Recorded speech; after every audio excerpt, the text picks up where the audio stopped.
all began one Saturday afternoon when I was browsing Craigslist for a deal. My old iPhone had stopped working after it fell in some water, and my budget was tight. A listing caught my eye for a used iPhone at a reasonable price.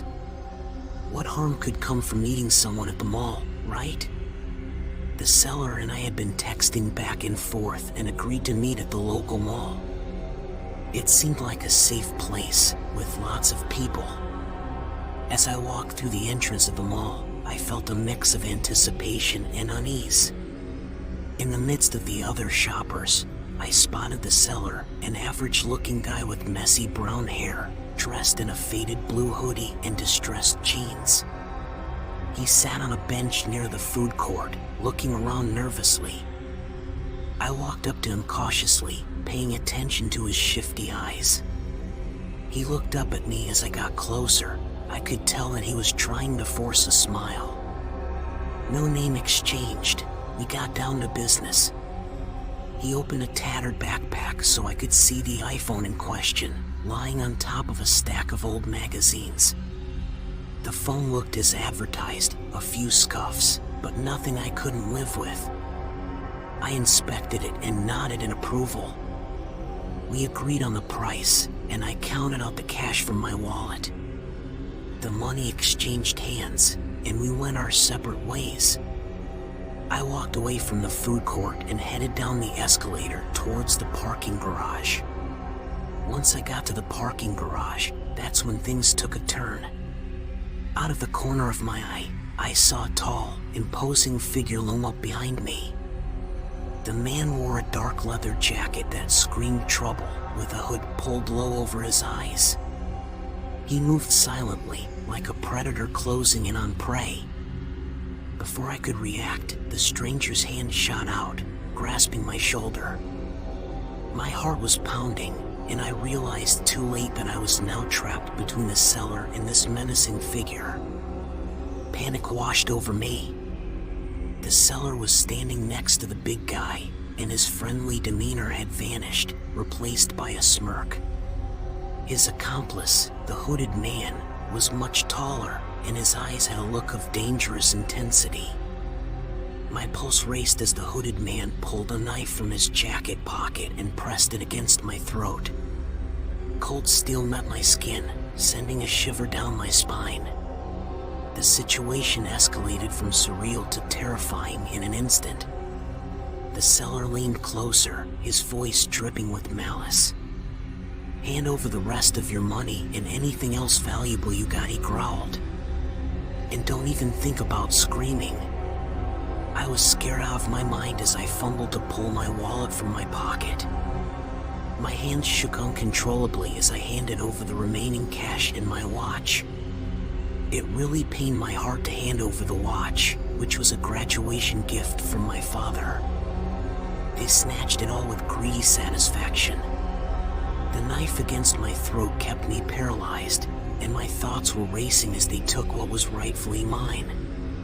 The noise of the mall seemed distant, as if we were in a world of our own, a world defined by danger and desperation. After robbing me of the last of my belongings, the seller gestured to the hooded man. He moved quickly, snatching the newly acquired iPhone from my grasp. I watched helplessly as it disappeared into the depths of his leather jacket. With their haul secured, the seller leaned in close, his hot breath chilling my ear. "This is your lucky day, kid," he sneered, the scent of coffee and cinnamon rolls in the mall's air contrasting with the harsh reality of the situation. "Next time, you might not be so fortunate." And just like that, they released me. I stumbled away from the bench, clutching my throat, my eyes darting around for any signs of security or assistance.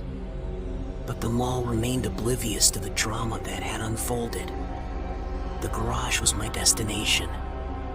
It felt like miles away as I made my way through the mall, still reeling from the encounter. My phone, money, and watch, all gone. The world outside had lost its luster. I finally made it back to my car and managed to drive myself to the police station. I reported the incident to the police, but I couldn't shake the feeling that justice wouldn't be served. How would they ever find these two, especially with my limited description of them? I had learned a bitter lesson about the world and its dangers.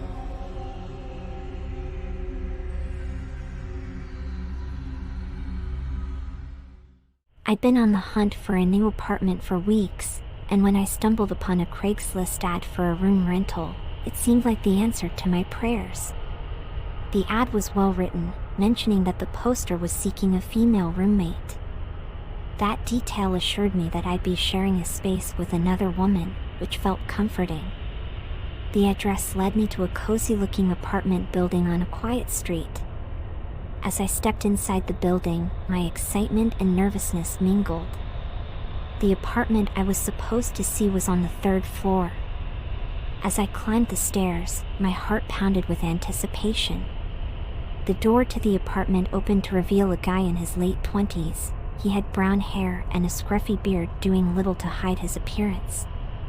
He wore a faded black t-shirt and jeans that seemed like they hadn't seen a washing machine in weeks. "Hey there," he greeted me, his eyes lingering a little too long on my face. "You must be the one responding to the ad. Come on in." I felt a chill run down my spine as I stepped into the apartment. It was dimly lit, with an odd assortment of mismatched furniture. The whole place had a musty odor, like it hadn't seen fresh air in ages. He started giving me a tour, but I noticed that his eyes never left my face. I could feel his gaze, intense and unsettling, as he showed me around. The questions he asked went beyond normal roommate inquiries. "So, do you have a boyfriend?" he asked abruptly, his tone strangely probing. I stuttered out an answer, trying to keep the conversation polite yet distant.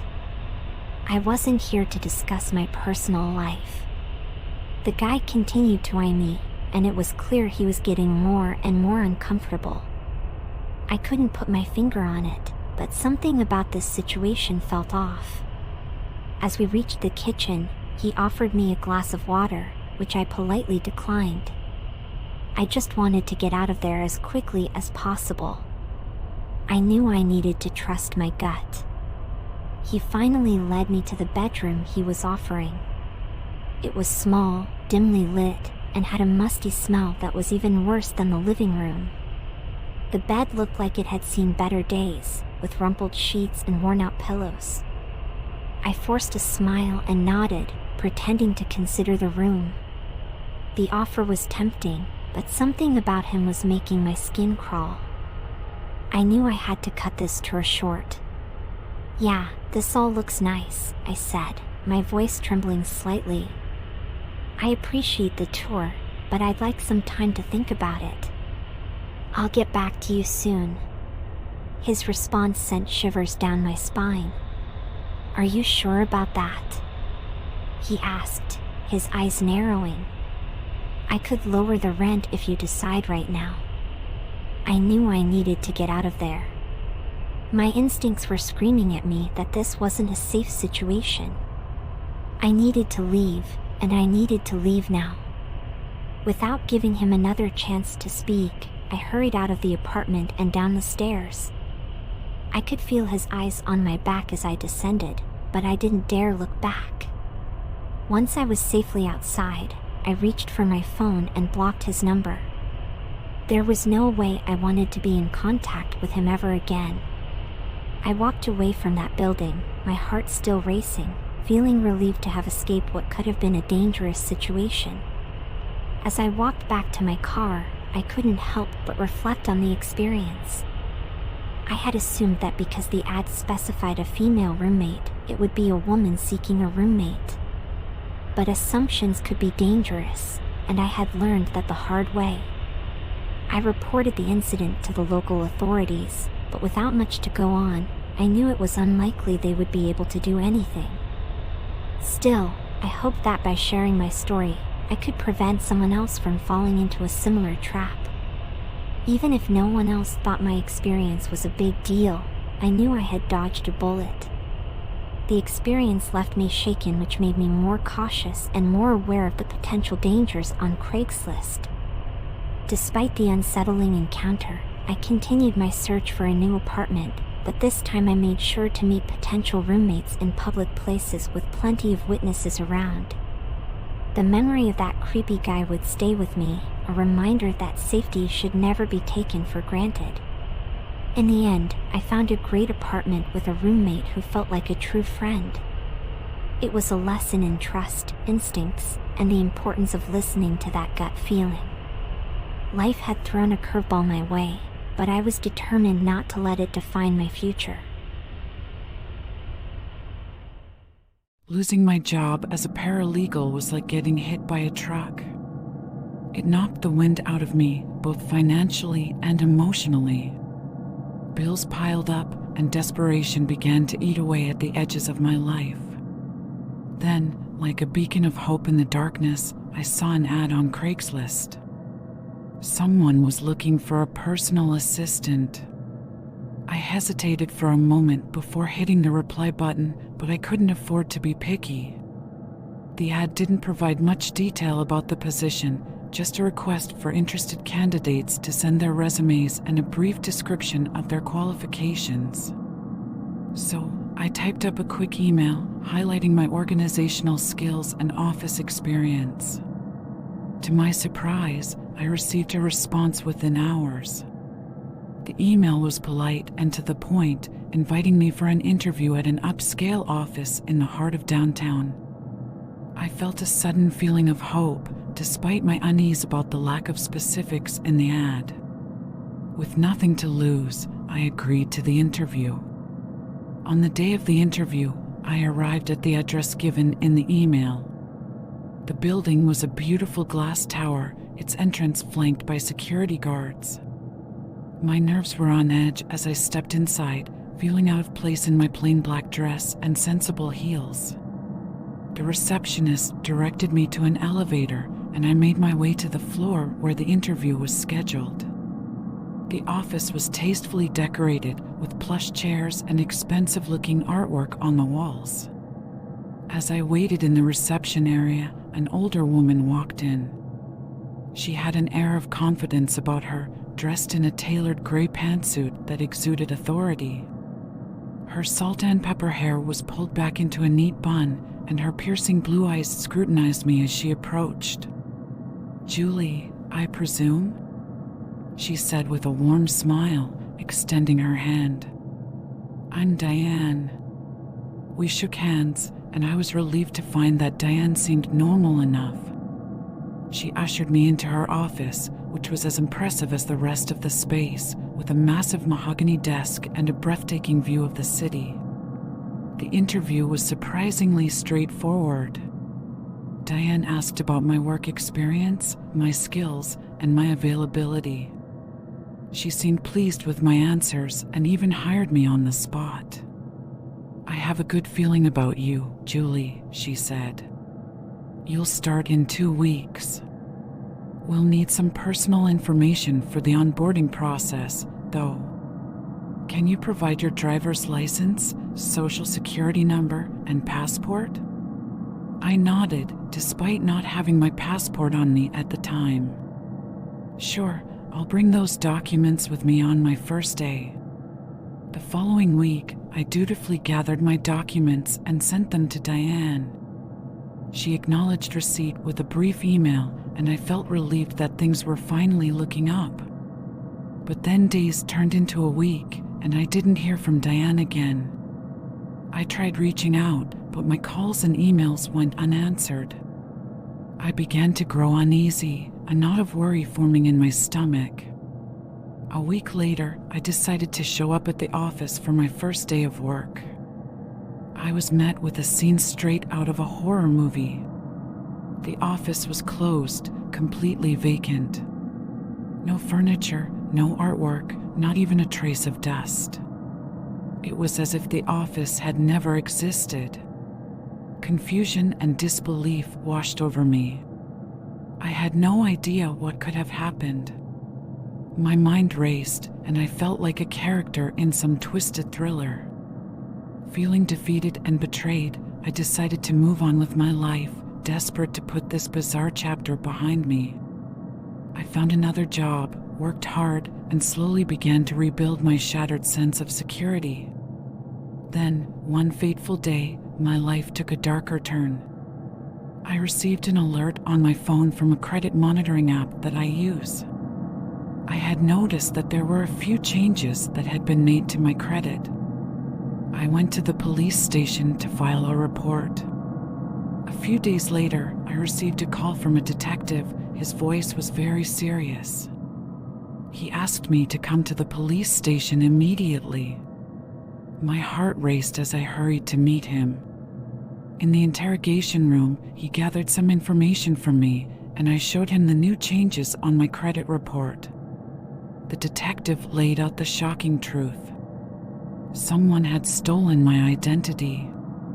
They had bought a home in my name, acquired several luxury vehicles, and racked up substantial debt on credit cards opened under my identity. I was floored, unable to comprehend the magnitude of the deception. The detective explained that the investigation had been ongoing for nearly a year, but they had finally traced the fraudulent activities back to a woman named Diane. Diane, the woman I had trusted with my personal information, had been the mastermind behind this elaborate scheme. She had used my identity to create a new life for herself, one filled with luxury and extravagance. The detective showed me evidence that made my blood run cold, photos of Diane living it up in a lavish house that she had purchased in my name, driving expensive cars, and indulging in extravagant shopping sprees. My life had become a tangled web of deceit, and I was determined to clear my name. The detective assured me they were closing in on Diane and that justice would be served. In the months that followed, I became entangled in a web of legal proceedings, paperwork, and endless bureaucracy. Proving my identity became a Herculean task, as I had to convince banks, credit card companies, and even the authorities that I was the real Julie, not the imposter who had wreaked havoc on my life. It was an uphill battle, but my determination never wavered. I gathered every piece of evidence, every document, and every witness I could find to testify on my behalf. It was a painstaking process, but I knew it was the only way to clear my name. As the trial approached, I had the chance to confront Diane in court. Her expression was one of smug indifference, as if she had no remorse for what she had done to my life. But I stood tall, determined to reclaim my identity. The courtroom was tense, filled with whispers and speculation. The evidence against Diane was overwhelming, and it didn't take long for the jury to reach a guilty verdict. She was sentenced to prison, and I finally felt a sense of closure. But the scars of that ordeal ran deep. I had to spend years repairing my credit, rebuilding my life, and regaining the trust of financial institutions.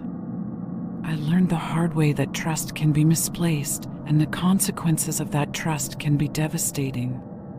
In the end, I emerged from the darkness of identity theft stronger and wiser.